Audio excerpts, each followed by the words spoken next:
গণভোটের রায় বাস্তবায়নে সরকারকে বাধ্য করা হবে বলে মন্তব্য করেছেন জামায়াতে ইসলামীর আমির ডাক্তার শফিকুর রহমান। বলেন, তিস্তা নিয়ে আরও কোনো টালবাহানা শুনতে চায় না বিরোধী দল। বিকেলে 11 দলীয় ঐক্যের রংপুরে বিভাগীয় সমাবেশে এসব কথা বলেন আমির। আর সরকার প্রধানের সাম্প্রতিক চীন সফর ব্যর্থ হয়েছে উল্লেখ করে এনসিপি আহ্বায়ক নাহিদ ইসলাম বলেন, জুলাই সনদ ইস্যুতে জনগণের সঙ্গে প্রতারণা করছে বিএনপি। শফিউল করিম শফিকের তথ্যচিত্রে আরও জানাচ্ছেন তাহসিন তারিন। গণভোটের রায় এবং তিস্তা মহাপরিকল্পনা বাস্তবায়ন, সীমান্ত হত্যা ও পৌষিন বন্ধ সহ উত্তরাঞ্চলে জনদুর্ভোগ নিরসন দাবিতে রংপুরে বিভাগীয় সমাবেশ করেছে জামায়াত নেতৃত্বাধীন 11 দলীয় ঐক্য।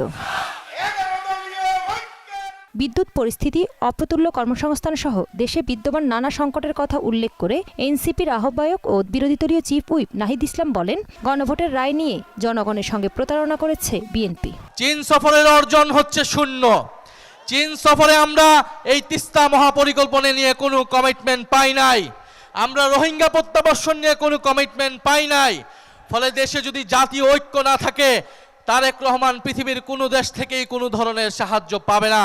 আর জামায়াত ইসলামীর আমির ডাক্তার শফিকুর রহমান বলেন, গণভোটের রায় বাস্তবায়নের পথ থেকে সরকার কিছুতেই সরে যেতে পারবে না। এই গণভোট বাস্তবায়নের দাবি থেকে সরিয়ে নেওয়ার জন্য অনেক কথা বলা হচ্ছে।